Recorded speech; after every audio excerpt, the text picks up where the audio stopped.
Yesterday we saw defending T20 World Cup champions Australia announce their squad for the tournament that will be played in October.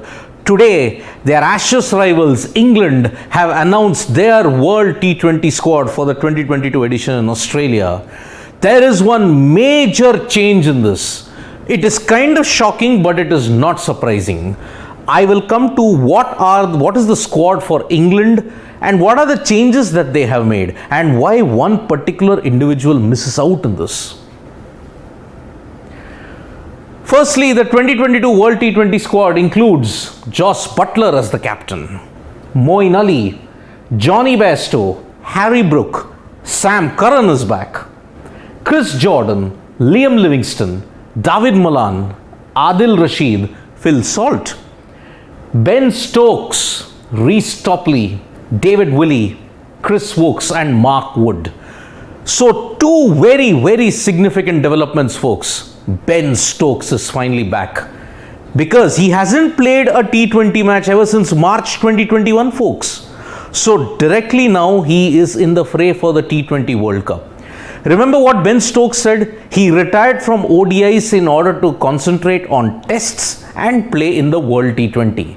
That is what is going to happen now, folks. Remember, Ben Stokes could be your X factor. And when you compare it to 2021, Sam Curran missed out because of injury. He is also back.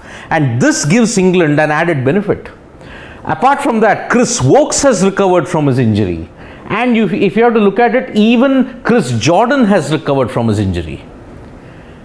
Compare it to 2021 World T20, folks. It's a whole new era when it comes to England. Remember, white ball reset, the pioneer behind this, Eoin Morgan. He's retired now and he has handed over the reins of white ball cricket to Jos Buttler. There was Eoin Morgan, Jos Buttler, Moeen Ali, Johnny Bairstow, Sam Billings. There is no Billings this time. Tom Curran was there, but Tom Curran struggled. His brother Sam is in the side. Chris Jordan, Liam Livingstone, David Malan, Tymal Mills, Adil Rashid, Jason Roy, Reece Topley, James Vince, David Willey, Chris Wokes, Mark Wood.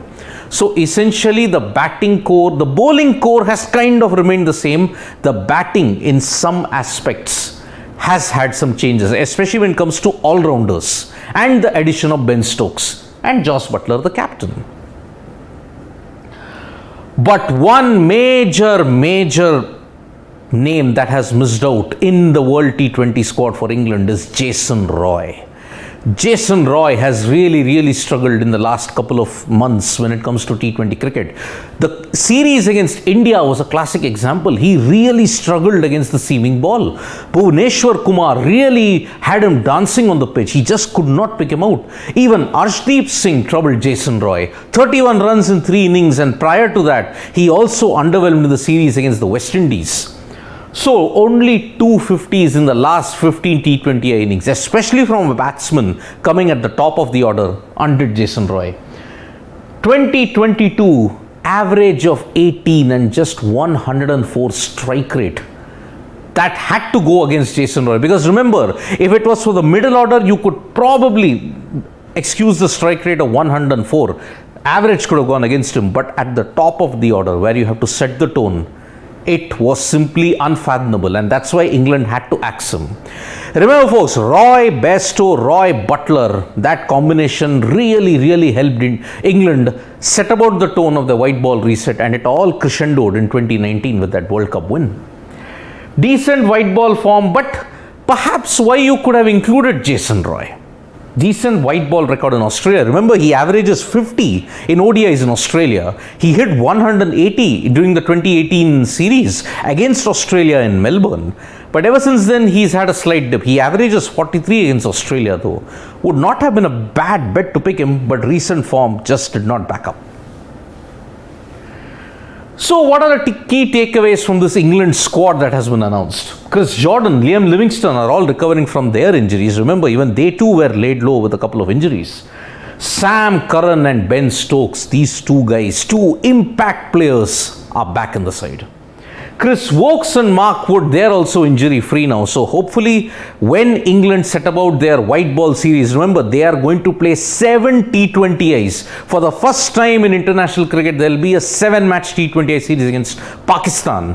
That will be their preparation for the World T20. And remember, after that, they even come to Australia for a couple of matches. So they'll have ample time to warm up and also play with their core. Now, who do they fit in? It remains to be seen. Because David Malan, Johnny Bairstow, Josh Buttler, Liam Livingstone, especially the likes of Buttler, Livingstone, are a real treat to watch. Now, it is very interesting to see which England players have got the measure of the conditions in Australia. And by this, I mean the Big Bash League. Remember, certain England players have gotten used to the conditions in Australia because they have played a lot of Big Bash League cricket in Australia.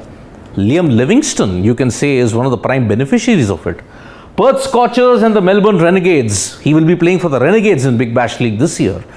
The experiences that he accumulated in the Perth Scorchers as well as the Melbourne Renegades will really ensure that Livingstone is a real threat in Australia. I'll come to Phil Salt because Phil Salt is also playing for the Perth Scorchers, but he's had an impact prior to this. Tymal Mills, who is one of the reserves, Perth Scorchers, he's had tremendous experience in the Perth Scorchers there as well. David Willey, one of the threats with the new ball and who can bowl really well in the power play. He's played for the Sydney Thunder in the Big Bash League. So there are certain England players in this squad who have had good experience in Australia prior to the T20 World Cup because of their exploits in the Big Bash League. Now, there are two new names in this squad, Harry Brook and Phil Salt. Harry Brook hails from Yorkshire. He has a strike rate in T20s of 149. And of course, he did play in the Hobart Hurricanes in the Big Bash League. He did play for them. Now, when I talk about Phil Salt, he scored an ODI ton against the Netherlands. That ODI ton was very significant. Why? It was in that same match where England amassed a total in excess of 490. They almost reached 500. But they just fell short in that.